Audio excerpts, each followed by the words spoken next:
बहिरा Oman में भारतीय oil tanker को अमरीकी फजाइया ने निशाना बना डाला। आलमी जरीदे रॉयटर्स के मुताबिक अमरीकी अफवाज ने बहिरा ओमान में भारतीय ऑयल टैंकर को फजाई हमला करके नाकारा बना दिया।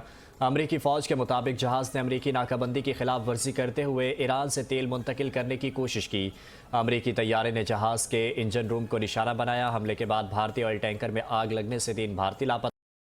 अफराद के हमले में से 24 भारतीय शहरी थे। भारत ने ऑयल टैंकर हमले पर नई दिल्ली में अमरीकी मिशन के नायब सरबराह को तलब करके बाज़ाब्ता तौर पर अपना एहतजाज रिकॉर्ड कराया।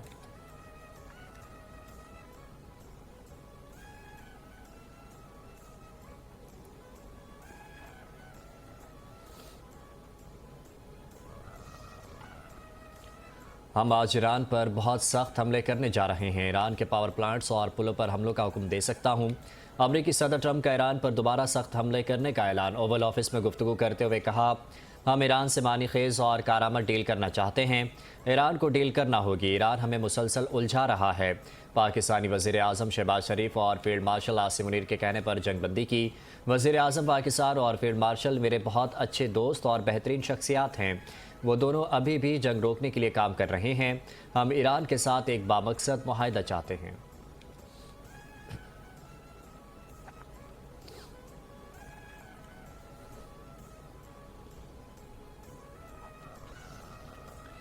ईरान जंग नहीं चाहता, धमकियों से झुकने पर मजबूर नहीं किया जा सकता। ईरानी सदर मसूद पज़ेश्कियान का तेहरान में आयतुल्लाह ख़ुमैनी की बरसी की तकरीब से खिताब।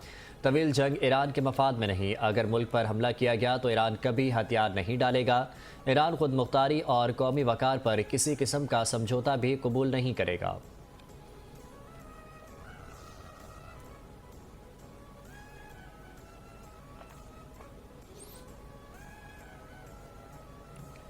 अवामी मसाइल से अलहदगी पसंद एजेंडे तक कलअदम जॉइंट एक्शन कमेटी का निकाब उतर गया। इब्तदा आटे, बिजली और महंगाई के नारों से हुई, जल्द वाज़ेह हो गया कि कुछ अनासिर का असल हदफ एक अलहदगी पसंद एजेंडा है। पासपोर्ट, अलग झंडे और अलग रियासती शनाख्त के मुतालबात का असल मकासद इंडिया के एजेंडे को तक़वियत देना है। सरगना कलअदम जॉइंट एक्शन कमेटी ने कहा, कश्मीर के लोग अपना झंडा, अपनी असम्बली और अपने पासपोर्ट भी रखेंगे और यही हमारा ख्वाब है। जब भी हम में से एक भी जिंदा रहेगा वो हक़ मलकियत, हक़ आज़ादी, हक़ इख्तियार की लड़ाई को आगे बढ़ाएगा। माहिरीन के मुताबिक ये बयानिया भारतीय बयानिए की अक्कासी है। कश्मीर कॉज़ हमेशा इत्तेहाद, सियासी इस्तकामत और बैनुल-अक़वामी कानूनी मौक़िफ़ की बुनियाद पर आगे बढ़ा है। तक़सीम पैदा करना भारतीय ख्वाहिश है।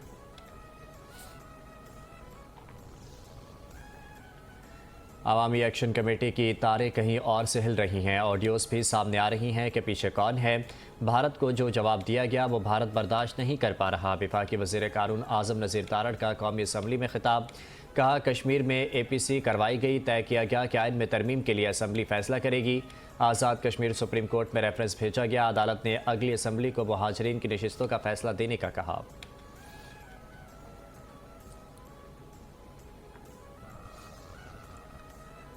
कलअदम अवामी एक्शन कमेटी ने मुतालबा किया था कि हल्फनामे से ये चीज़ें निकालें कि कश्मीर का पाकिस्तान के साथ इल्हाक किया जाएगा। सेनेटर राना सनाउल्लाह का सेनेट इजलास में इज़हार ख्याल। कहा, कलअदम एक्शन कमेटी के 38 में से 37 मुतालबात तस्लीम किए। कश्मीर में इंतखाबात रुकवाने की कोशिश कामयाब नहीं होगी।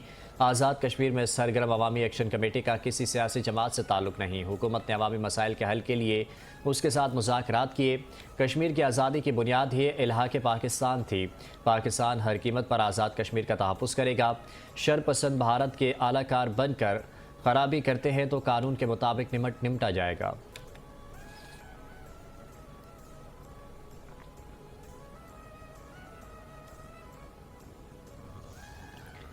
भारत के जौहरी हथियारों के ज़ख़ीरे में तेज़ी से इजाफा। गुज़श्ता एक बरस में भारत ने 10 नए एटमी वॉर हेड्स बना लिए। भारत का जौहरी ज़ख़ीरा 109वें वॉर हेड तक पहुँच गया। सफरी रिपोर्ट के हवाले से टेलीग्राफी का इंकशाफ। सफरी रिपोर्ट के मुताबिक भारत समंदर से एटमी हमले की सलाहियत को बढ़ा रहा है। भारत ने जौहरी मिसाइल ले जाने की सलाहियत रखने वाली 2 आबदोज़ें अपने बहरी बेड़े में शामिल कर ली। भारत की तवज्जो ज़मीनी निज़ाम के साथ साथ समंदर में मौजूद जौहरी क़ुव्वत को भी तेज़ी से वुसअत देने पर मरकूज़ है। भारत का जौहरी ज़ख़ीरा अब बरतानिया के बराबर सतह तक पहुँच गया। सफरी के मुताबिक इसी अरसे में पाकिस्तान का एटमी ज़ख़ीरा मुस्तहकम रहा।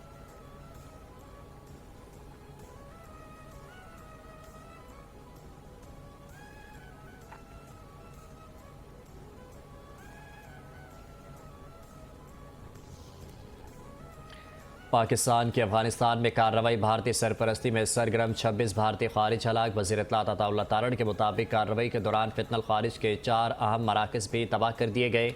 मुसद्दका इंटेलिजेंस पर फितनल खारिज के महफूज ठिकानों और मनसूबा साजों को निशाना बनाया गया।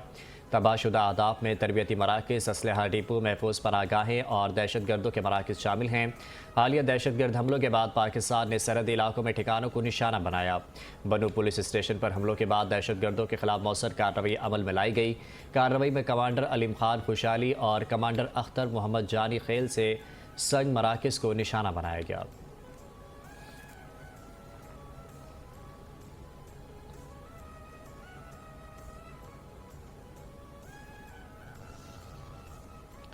अफगान तालिबान रजीम की दहशतगर्द शनाख्त आलमी सतह पर एक बार फिर बेनकाब। साबिक तालिबान कमांडर हाजी नजीबुल्लाह को अमरीकी अदालत से सजा। अमरीकी अदालत ने साबिक तालिबान कमांडर हाजी नजीबुल्लाह को दहशतगर्दी, अगवा और यरगमाल बनाने के जुर्म में 42 साल कैद की सजा सुनाई। अमरीकी अदालती फैसले ने तालिबान के दहशतगर्द नेटवर्क और मुजरिमाना किरदार पर मोहर साबित कर दी।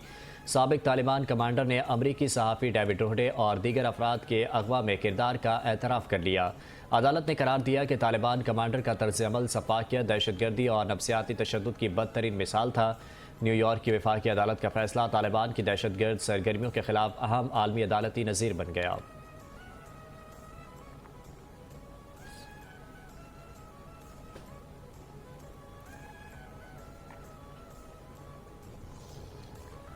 पाकिस्तान आर्मी का MI-17 हेलीकॉप्टर मुजफ्फराबाद के करीब गिर कर तबाह। ESPR के मुताबिक हेलीकॉप्टर में मौजूद तमाम अफराद ने जाम शहादत नोश किया।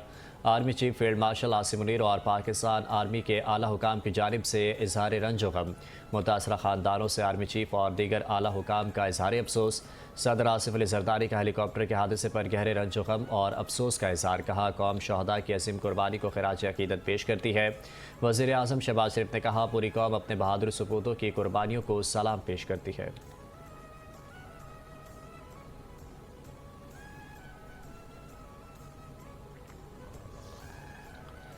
दुनिया में अमन इस्तेहकाम के फ़रोग के लिए रूस के साथ शराकत दारी मजबूत करेंगे। सदर मुमलिकत आसिफ अली जरदारी का रूसी फेडरेशन के कौमी दिन के मौके पर मुनाकिदा तकरीब से खिताब। कहा, पाकिस्तान और रूस ने बाहमी एहतराम, एतमाद और मुश्तरका मफादात की बुनियाद पर ताल्लुकात मुस्तहकम करने के लिए मुसलसल काम किया। पाकिस्तान रूस को एक आलमी ताकत और काबिल एतमाद शराकत दार की हैसियत से कदर की निगाह से देखता है। हम इस अहम शराकत दारी को मज़ीद मजबूत बनाएंगे।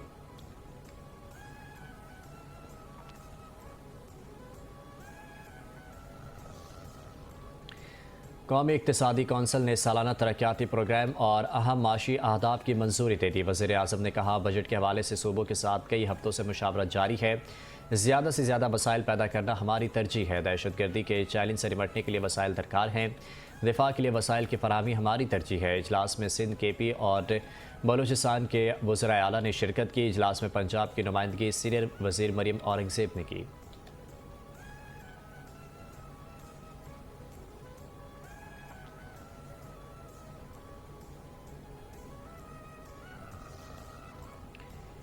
दिफाई बजट पूरा करना वफाकी हुकूमत की जिम्मेदारी है, वो उसे पूरा करे। वफाकी हुकूमत अपनी जिम्मेदारी सूबों पर ना डाले। किसी भी दुश्मन के खिलाफ हमारा दिफा नाकाबिल तस्खीर होना चाहिए। चेयरमैन PTI बैरिस्टर गौहर की पार्लियामेंट हाउस में मीडिया से गुफ्तगू। कहा, 18वीं तरमीम के बाद सूबों का शेयर उन्हें मुकम्मल तौर पर मिलना चाहिए। NFC पर जो अमल आप बराह रास्त नहीं कर सकते, वो किसी दूसरे रास्ते से भी नहीं कर सकते। बजट का मामला सियासी नहीं बल्कि एक आइनी और अहम इशू है।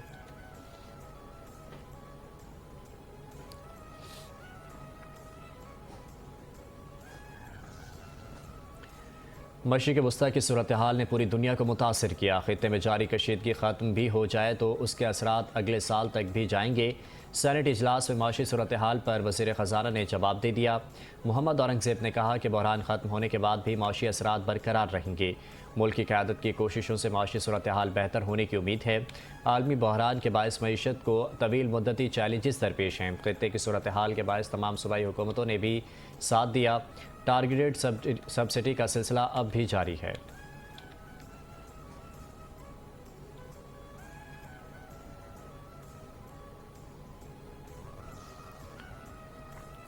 बढ़ती आबादी के बायस अस्पतालों पर बोझ में इजाफा हुआ। हमारी मईशत भी आबादी बढ़ने की मौजूदा रफ्तार की मुतहम्मिल नहीं हो सकती। वफाकी वज़ीर सैयद सेहत मुस्तफ़ा कमाल का इस्लामाबाद में तकरीब से खिताब। कहा, तिब्बी सहूलतों के लिए निजी शोबे के साथ मिलकर काम कर रहे हैं। हुकूमत ने हमागीर सेहत तहफ़्फ़ुज़ मनसूबे को दोबारा फ़ाल कर दिया। नए सरकारी अस्पताल बनाने के बजाय निजी अस्पतालों को अवामी खिदमत के लिए इस्तेमाल किया गया। इस्लामाबाद में सेहत के निज़ाम में 42 नए निजी अस्पताल शामिल किए। 42 निजी अस्पतालों में इलाज मुआवजे का खर्च हुकूमत बर्दाश्त करेगी। वज़ीर आज़म का शुक्रिया, उन्होंने आवाम की खातिर हमारी बात मानी।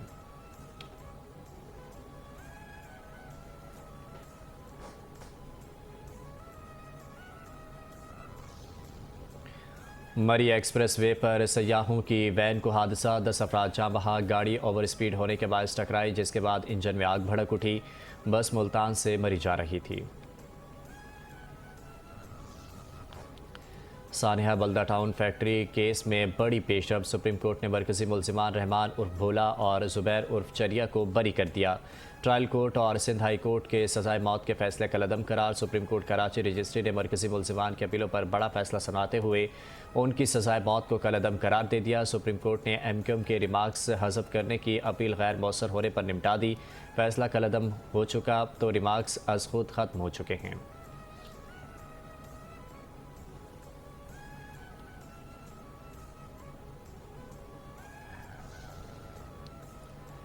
गवर्नर सिंध निहाल हाशमी से मुख्तलिफ मीडिया इदारों के डायरेक्टर्स और दीगर की मुलाकात। सहाफ़त के फ़रोग, ज़िम्मेदाराना रिपोर्टिंग और कौमी उमूर पर तफसीली तबादला ख्याल। वफ़द की जानिब से गवर्नर सिंध को फ़रीज़ा हज की अदायगी पर मुबारकबाद पेश की गई।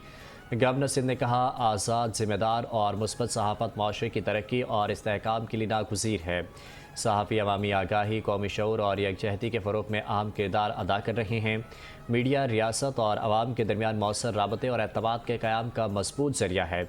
गवर्नर सिंध ने सहाफ़ती बिरादरी की खिदमात को सराहते हुए उनके किरदार को काबिल तहसीन करार दिया।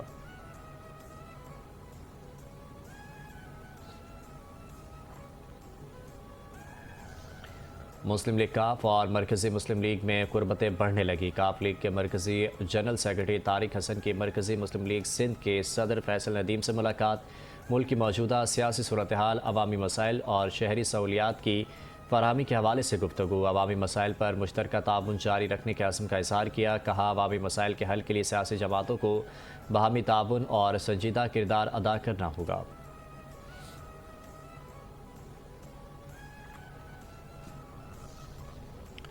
मुल्क में सोने की कीमत में रिकॉर्ड कमी। सोना 12,627 रुपये सस्ता हो गया। सोने की फ़ी तोला कीमत 4,42,436 रुपये हो गई। 10 ग्राम सोने की कीमत में 11,364 रुपये की कमी हुई। नई कीमत 3,78,170 रुपये हो गई।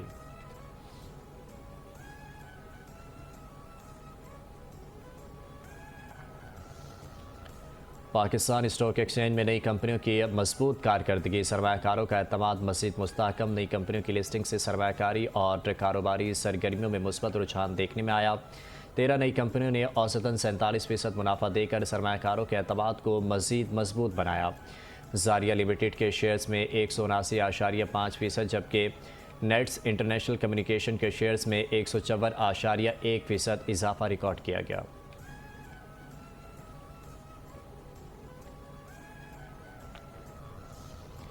पाकिस्तान में माशी इस्तेहकाम, सरमायाकारी और बरामदात में नुमाया बेहतरी। साल 2026 में पाकिस्तान के सरमायाकारी, बरामदात और मालियाती शोबों में नुमाया इस्तेहकाम देखने में आया। मार्च 2026 में बराह रास्त गैर मुल्की सरमायाकारी में 163% इजाफा हुआ, जबकि सरमायाकारी 1.35 अरब डॉलर तक पहुँच गई। तरसीलात ज़र बढ़कर 35.3 अरब डॉलर तक पहुँच गई। साल के अख्ताम तक 41 अरब डॉलर तक का इजाफा मुतवक्के है। रोशन डिजिटल अकाउंट के जरिए सरमायाकारी का हजम रिकॉर्ड 12.8 अरब डॉलर तक पहुँच गया।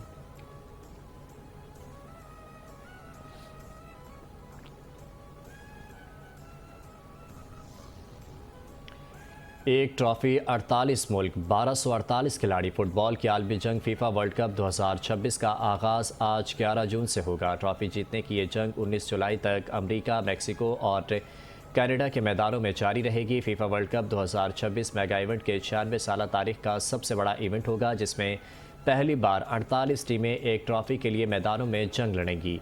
टीमों को 12 ग्रुप्स में तकसीम किया गया। हर ग्रुप 4 टीमों पर मुश्तमिल है। मजमूई तौर पर 104 मैचेस खेले जाएंगे।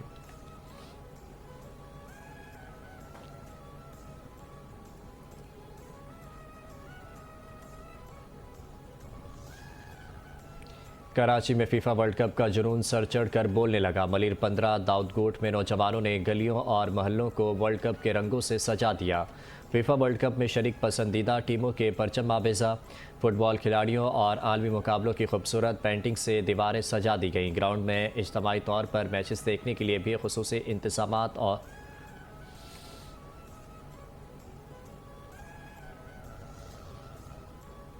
और फीफा वर्ल्ड कप के हवाले से कराची के फुटबॉल शायकीन का जोश व खरोश बढ़ गया। पाकिस्तान के मिनी ब्राज़ील कहलाने वाले लियारी में गलियां फुटबॉल के रंगों से रंग गई। पसंदीदा टीमों के झंडों से दीवारें भी सजा दी गईं। लियारी में नौजवान और बच्चे फीफा वर्ल्ड कप के हवाले से पुरजोश। शायकीन फुटबॉल अपनी अपनी पसंदीदा टीमों की जीत के लिए पुरज़्म।